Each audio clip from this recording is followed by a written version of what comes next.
We are living in a moment of tremendous uncertainty. And that's an uncertainty that we feel internally and externally. The world is absolutely chaotic, and our personal perspectives, our worldviews are in flux. How could they not be in response to such chaos? So the question becomes, what can we do about this uncertainty? How should I feel about this uncertainty? And where should I go to find the stability that I'm looking for? This is the question that we're going to talk about today in our learning. The first thing I want to say is uncertainty is super normal. It's extremely normal. This is a thing that we have felt throughout time. It's part of the human condition, and it shows up throughout a variety of different parts of the Jewish tradition. A couple of core examples that come to mind for me are the Abraham story, the Lech Lecha story. God says to Abraham, go to a land that I will show you. Abraham doesn't know what land he's going to. There's such uncertainty built into that story. If you go back even further to the Noah story, Noah is asked to build an ark, doesn't really know what's going to happen. But there's trust involved in that, and that uncertainty informs the experience. Later on, if we think about the Exodus story, we've got Nachshon at the edge of the water as the Egyptians are coming down, and he steps 1 foot into the sea, and it splits. He doesn't know that that's going to happen. The uncertainty is present. There are countless examples, but as we look ahead to Rosh Hashanah and these moments of the calendar where uncertainty feels embedded, I think about the examples of Unetana Tokef, one of the core liturgies of Rosh Hashanah. We say, who will live and who will die? The whole litany of potential outcomes appears in this story, in this prayer, and is built on the premise that we don't know, that we are uncertain about what will be. And so I want to just hold that uncertainty as normal, as part of the Jewish tradition writ large, and something that we can acknowledge and hold without losing everything. That instability feeling is reasonable. It's particularly reasonable. And the question of what it looks like when the world is chaotic and we're trying to find that internal stability, or that internal stability is present, instability is present, and we're trying to find how to find solid ground, I think there's a lot we can do about it. And so I'm going to share some texts. We're going to learn together. We'll talk a little bit about where that stability can be found. We're going to begin at one of my favorite texts here by Rabbi Tzadok HaKohen from Lublin. I have a number of books by him. I'm starting to learn him more deeply. And he has these 13 principles of conduct. And I love this text in particular. He says, a place a person flees in a time of distress reflects their root, their shoresh. This is the question of, in the moments where we are fearful or in trouble, what do we do in those moments? Where we go reflects something about who we are. He goes on to say, if they flee to words of Torah, it is known that their root is from Torah, even if their origin is not so. He's saying two important things there. One is that he hopes that where we will flee is Torah, the tradition, the Jewish community. But then he adds something really important to this, which is even if their origin is not so. Which is to say, it isn't always about how you were brought up or how you came to this place. If this is where you go right now, there's something meaningful about that, right? It's not about where you came from, it's about the present. I think about the experience during COVID, where I fled in sort of a silly way was watching the TV show The Office. It was a place of safety and security. It was silly and not serious, and that's exactly what I needed in this profoundly serious moment. I needed a counterbalance in this world of distress. But I think about this text a lot because where we go says something about who we are. And if you're watching this, I want you to take a moment and think about where you go. Where do you find stability in moments of distress or of instability, of not knowing, of uncertainty? It can give us some insight about what we need in these moments. And it's okay to flee to multiple places. I know that one of the things that I always flee to is my community of friends, colleagues, people. When I need help, I pick up the phone and I call them and I say, hey, I'd like to talk about this thing I'm trying to deal with. There are so many ways that we can find little bits of stability along the journey. And just recognizing where you go on an instinctual level can help you open up new opportunities. Perhaps where you go is an activity like art or writing, creativity. That can say something about what you can do in those moments of difficulty. There's a story in the Talmud. It shows up here in the Mishnah, which I'm going to share here. And it shows up in a number of places, here in the Mishnah, but also in the Talmud. And it describes 6 things that King Hezekiah did that were approved by the rabbis and disapproved by the rabbis. And the third thing is the thing I'm most interested here. It says there are 6 things that Hezekiah did. Concerning 3, they, the sages, the rabbis, agreed with him in terms of his choices. And concerning 3, they did not agree with him. The third is that he hid.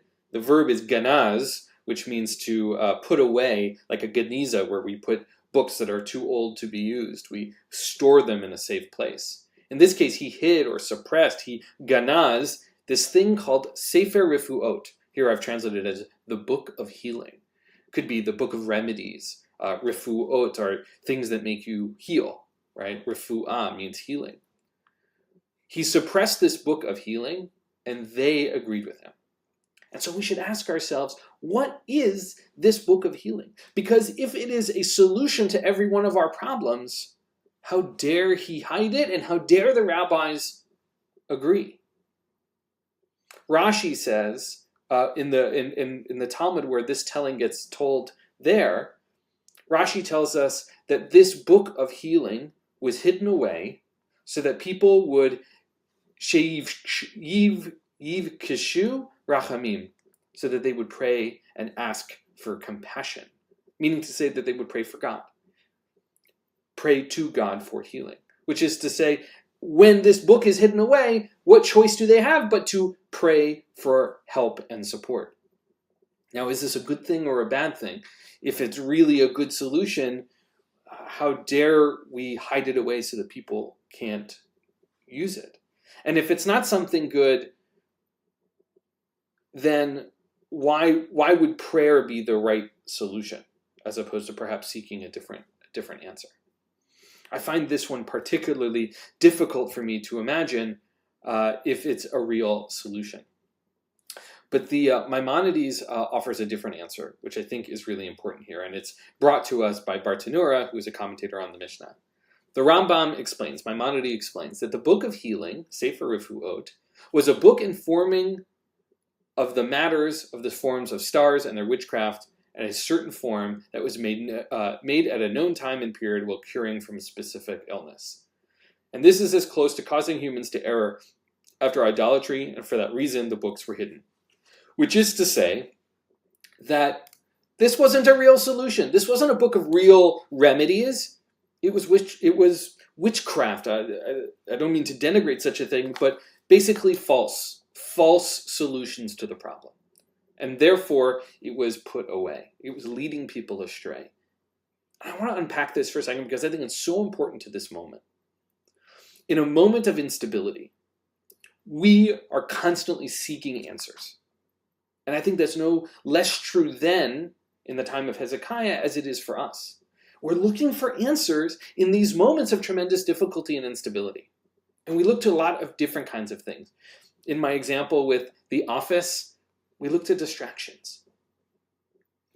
There are so many people in our society proposing answers, and not all of them are good. In a moment when people are proposing hate and bigotry, which is prevalent right now as solutions, to other people, to make them less than, to dehumanize them, for some, this feels like something stabilizing. Oh, it's not me that has a problem, it's them. It's not me who's an issue, it's them. I can push off my insecurity by making it their fault. There are a lot of people who are persuaded by this kind of language.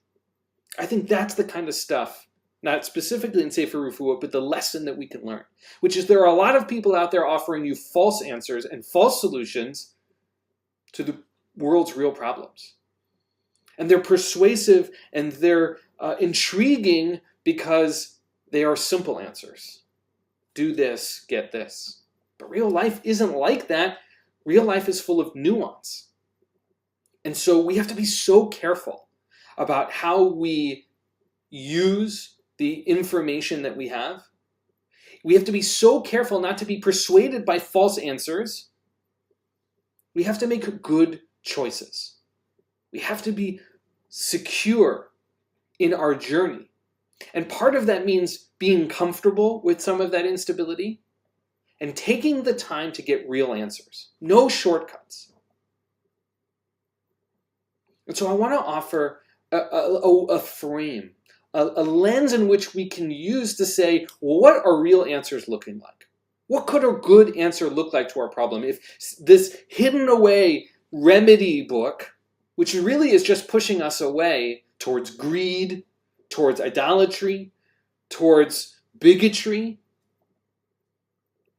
what should we be looking for? What lens can we use? And I think the text I have prepared for you next can offer this. Now, in this session, we're going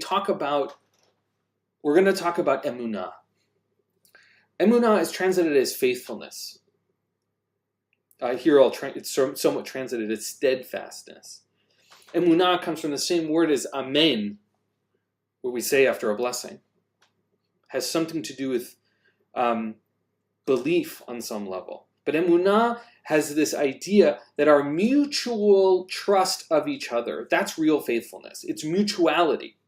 And we are often in the position of being faithful to God. That's the frame we often use.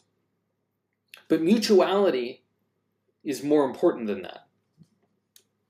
Mutuality requires a back and forth. And here in the book of Deuteronomy, we get some of that sense. It says, and you shall know that the Lord your God is your God, Ha'el HaNe'eman, the faithful and steadfast God. Now, God is the one described as having emunah, as being faithful, as being part of that trust equation. God who keeps this covenant to the 1,000th generation of those who shall love and keep the commandments. This is really important because we are not the only people in this equation. God is a part of the trust process.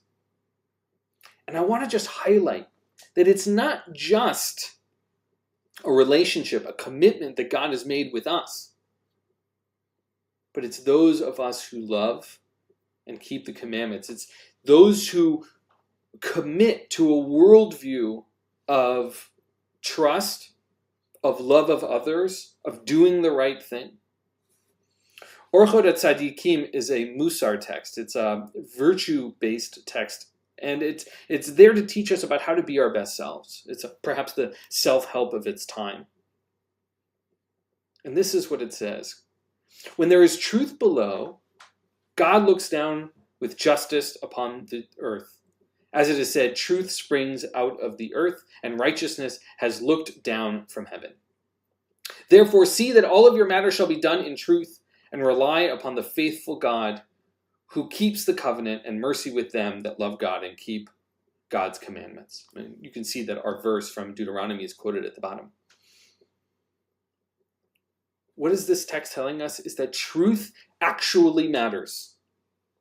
And I think there are two ways we should understand truth. One is we live in a world where misinformation is everywhere. We live in a world that misinformation is everywhere. I said it twice because it's so important. Truth matters because we need to live in a shared reality. Truth matters because in order to have a future, we need to be using the same frames of reference, the same measurement system. The world, in the ancient world as the modern world, depends on honest scales, on honest measurements. And if we can't be honest and have truth, it's really hard to move forward. And so we should continue to commit ourselves towards honesty and truth. And I think that kind of honesty, of commitment to truth, is one of the stabilizing factors in moments of instability. Truth matters. The second kind of truth comes from my understanding of one of my favorite lines from liturgy, which is the Kuf line from Ashrei, Psalm 145, verse 18. Karov Adonai lechol korav. God comes close to those who call, vayigruhu be'emet, and call upon God in truth. I didn't quote the whole thing. You can look it up. God comes close to those who call and call upon God in truth. That truth cannot just mean factuality. It means integrity. It means sincerity. It means being honest with yourself about having truth internally.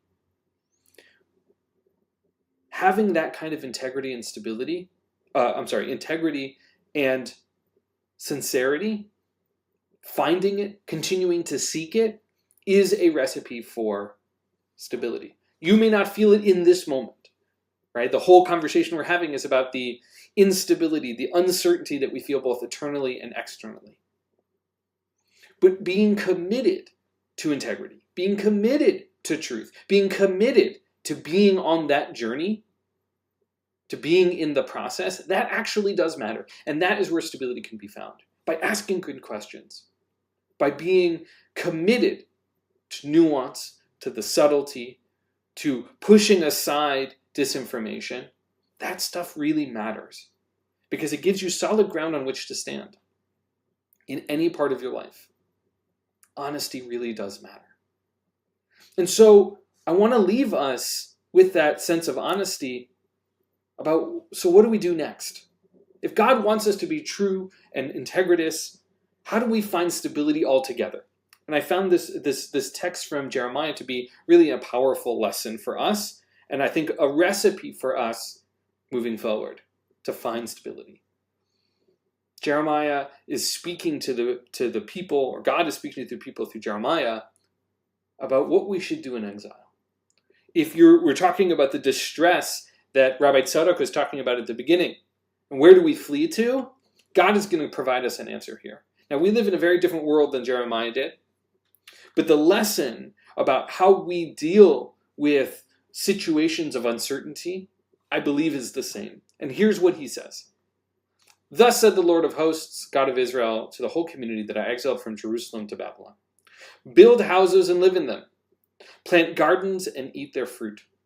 You should take wives and beget sons and daughters. You should take wives for your sons and give your daughters to husbands that may bear sons and daughters. Multiply there, do not decrease. And seek the welfare of the city for which I have exiled you, and pray to the Lord on its behalf, for in its prosperity you shall prosper. There's deep, deep learning here, deep lesson here, deep Torah here. What should we do in these moments of distress?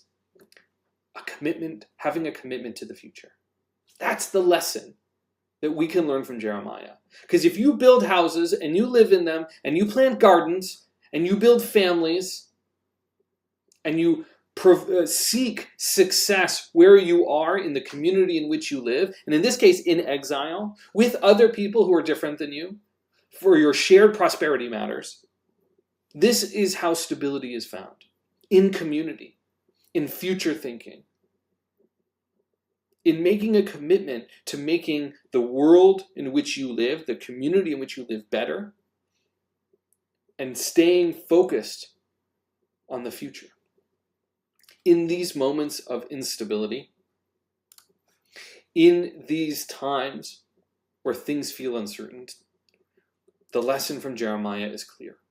Commit to a better future. Commit to building community. Commit to planting a garden and expecting there to be fruit on the other side, on food to eat on the other side. You don't plant a garden unless you believe something is going to grow at the end. You may not know exactly what's going to grow on the other side. You may not know exactly what prosperity looks like on the other side. But committing to build makes a difference. Not to destroy, but to build. And so the recipe for uncertainty, the recipe is a commitment to truth and a future. I know that it might not feel like there is stability in life. And stability in the world we live in here in 2025, whenever you're watching this, there's always going to be chaos in the world. Some of it is worse than others. But we have an opportunity to be really clear about what we want. What we want is honesty, is truth, is a commitment to a future that is prosperous, not just for you and yours, but for the city in which you live. We all have to live with each other. And finding stability is not in just coring out whatever is true for you, but it is in relationship to other people. And so I hope that you find the stability that you're looking for, and that you can weather uncertain times, and that where you flee to brings you meaning and hope. And I look forward to hearing what brings you that kind of stability. I want us to be in community as much as you should be in community with your neighbor. Thanks for learning with me.